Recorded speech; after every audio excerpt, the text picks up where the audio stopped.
Uma pesquisa internacional de uma consultoria de gestão revela que uma em cada 4 mulheres com filhos pequenos pensou em desistir ou reduzir a jornada de trabalho durante a quarentena. O motivo? Não conseguir conciliar as demandas domésticas, os cuidados com as crianças e as demandas profissionais. Para falar sobre esse assunto e como a pandemia vem impactando a carreira das mães, nós vamos conversar com a Margarete Gondenberg, que é gestora executiva do Movimento Mulher 360. Margarete, muito obrigada por nos atender. Olá, muito obrigada, um prazer estar aqui com vocês. Margarete, de modo geral, como que essa pandemia ela tem afetado a carreira das mulheres com filhos? De forma drástica, né?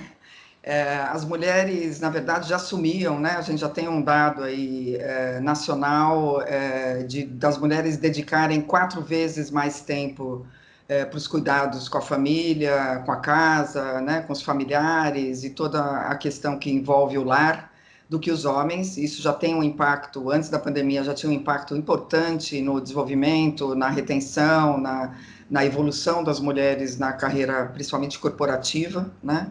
Com a pandemia, esse número de horas dobrou e se multiplicou, a carga mental, né, das mulheres que se dedicam com as crianças em casa também ao trabalho, principalmente mulheres, mães com filhos abaixo de 10 anos, né, a questão do homeschooling, né, da ausência de apoio familiar, porque também ficou complicado o apoio de avós e parentes mais próximos em função do isolamento.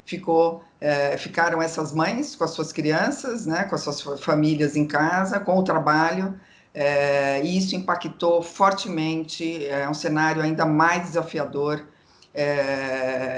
nessa jornada profissional com as mulheres no momento pandêmico, né?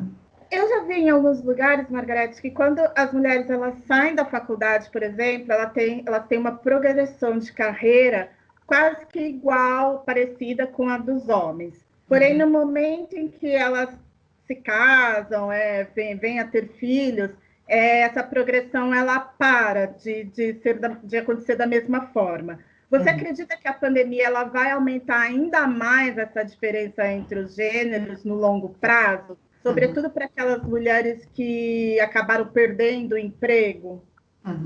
Com certeza. Então, todos os desafios já existentes na jornada profissional feminina, a pandemia agravou, eu poderia dizer assim de forma mais geral, né? As mulheres são o maior número de universitárias no Brasil, né? Quase 60% dos profissionais que se formam todo ano no terceiro grau é de mulheres. As mulheres são o maior número de cargos de entrada nas empresas, né? 58% dos cargos de entrada, ou seja, analistas, assistentes, a maioria feminina.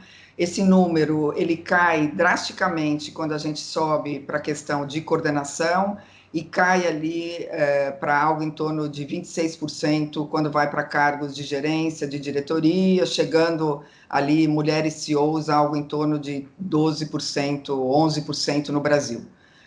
Então, essa jornada e essa curva de desenvolvimento das mulheres no mundo profissional, ela se inverte em relação aos homens. Então, eles são menos formados, profissionais universitários formados, acabam sendo menos, né, algo em torno de 48% nos cargos de entrada, e essa curva se inverte, né, enquanto nós caímos bruscamente para os cargos de direção e gerência, e liderança, os homens invertem essa curva. Quando a gente estuda a intersecção dessas duas curvas, da feminina e da masculina na jornada profissional, a questão da barreira da maternidade já aparecia como um atributo importante de análise, não único, tá? É bem importante a gente falar que os desafios das mulheres no mundo corporativo, em termos de ascensão e desenvolvimento de carreira, não estão restritos à questão da maternidade, tá? Tem inúmeras outras questões de cultura machista, de vieses, de oportunidades desiguais, né, na carreira, mas a questão da maternidade impactava muito já. Essa questão, então, se agrava fortemente em relação agora ao período pandêmico, com uma demissão voluntária e involuntária muito grande das mulheres, né, uma saída imensa. Nós estamos no ano de 2020 com a porcentagem mais baixa de mulheres no mercado de trabalho, né? A gente já tem esse dado pesquisado no Brasil, no mundo corporativo. Nós tínhamos já um dado de uma pesquisa da GV muito interessante, mostrando que 50% das mulheres são demitidas ou pedem demissão até 1 ano e meio do retorno da licença maternidade, né? E aqui tem uma análise interessante de ser feita, o quanto a empresa acolhe e dá oportunidades flexíveis, específicas e ações intencionais para reter essas mulheres, e todas as questões se agravam muito quando a gente pensa agora no home office forçado e nessa convivência quase que única, né? Essa dedicação exclusiva que acaba sobrando nos ombros das mulheres, da criação, do cuidado com os filhos, da casa, da comida, da roupa e tudo que vem em cima disso, né? Mas esse gap, ele é reversível? É possível contornar esses impactos? Então, a gente tem uma situação muito importante no mundo, e eu estou falando de mulheres executivas no mundo corporativo, tá? Não estou fazendo análise de mulheres empreendedoras, porque é uma análise um pouco mais diferenciada e até mais crítica ainda, né? De mulheres com profissões autônomas, empreendedoras e tal. As mulheres executivas no mundo corporativo, as empresas pioneiras, aí, eu diria que os principais players de cada um dos segmentos estão focando a questão da diversidade, inclusão e promoção da equidade de gênero com muito esforço, com muita clareza, de forma muito genuína. Eu diria, por exemplo, as 72 empresas associadas mulher, que é esse movimento empresarial sem fins lucrativos que eu lidero, são empresas que entendem e praticam a equidade de gênero no dia a dia, porque entendem que equilíbrio de mulheres e homens na liderança não é só uma questão de justiça social e de equidade de oportunidades e de direitos humanos, mas é fundamental, é um diferencial competitivo para os negócios, né? Então, essas empresas, porque traz inovação, porque traz diferentes olhares para a mesma questão, traz impacto na lucratividade, as pesquisas mostram isso, né? O impacto no PIB mundial, se a gente tivesse, no PIB Brasil, se a gente tivesse equidade de gênero na liderança.